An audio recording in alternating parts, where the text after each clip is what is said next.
Hocam müsaadenizle inşallah ilk sorumuzu soralım size. Dinliyorum abi. Hocam ofiste çalışan kişilerde insanın sıkıntılı hasreti ciddi anlamda ortaya çıkabiliyor. Hususen ofiste çalışan kardeşlerimize, umumen de bir alanda İslam'a hizmet edenlere bu durum karşısında ne söylemek istersiniz? Bu sıkılmayı ve monotonluğu nasıl üzerimizden atabiliriz? Yani evvela şunu bilmek lazım. Hani sıkılganlık insanın tabiatı. Yani bunu hayatımızdan çıkarıp atmak gibi bir şey mümkün değil.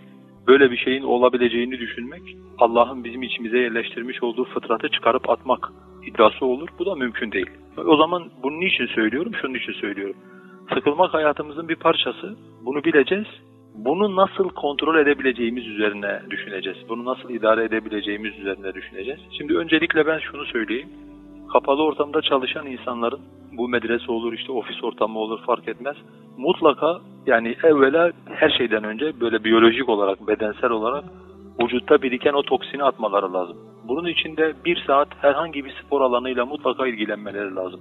Mesela ben bunu bizzat bazı arkadaşlar üzerinde de tecrübe ettim.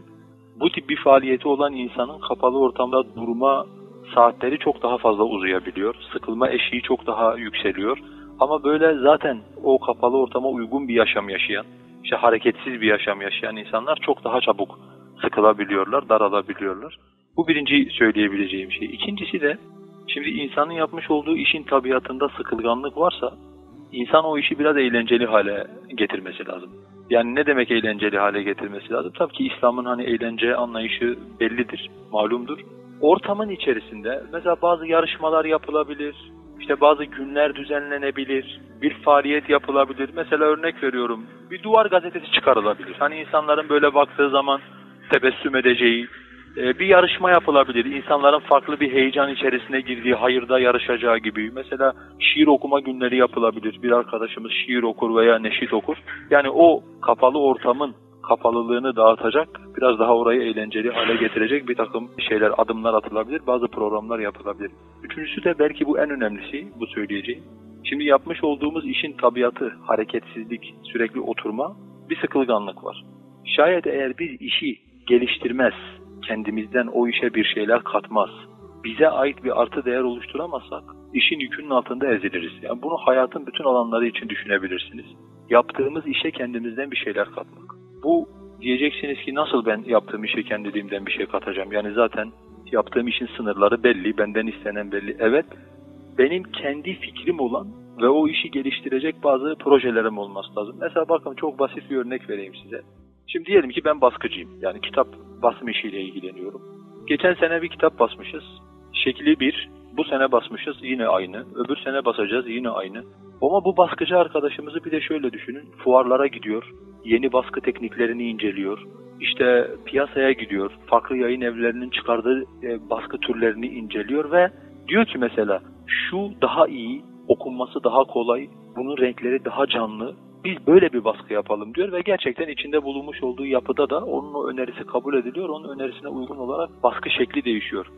Şimdi o kardeşimizin işinden nasıl lezzet alacağını bir düşünsenize. Yani o kardeşimiz her onu gördüğünde kendinden bir şey katmış olmanın, işte o hizmete onun da bir katkısının, bir ek payının olmasından ötürü ek bir mutluluk duyacak. İşte bunun için her birimizin burada tabii kilit kavram ne? Kendimizi geliştirmek. Yani yerimizde saymamak.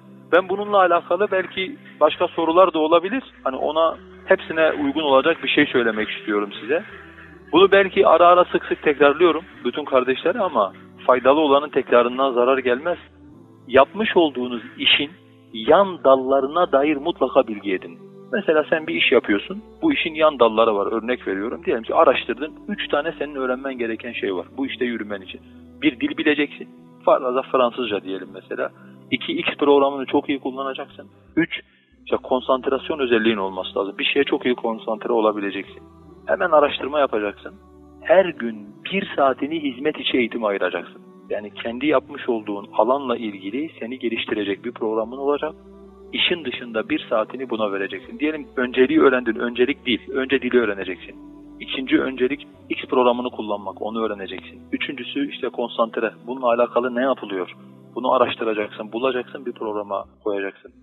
Biz geliştikçe ufkumuz genişler. Ufkumuz genişledikçe işe dair farklı düşüncelerimiz olur. farklı düşünceler, yenilikler hem işi güzelleştirir hem bizim motivasyonumuzu artırır, sıkılma eşiğimizi aşağıya doğru düşürür.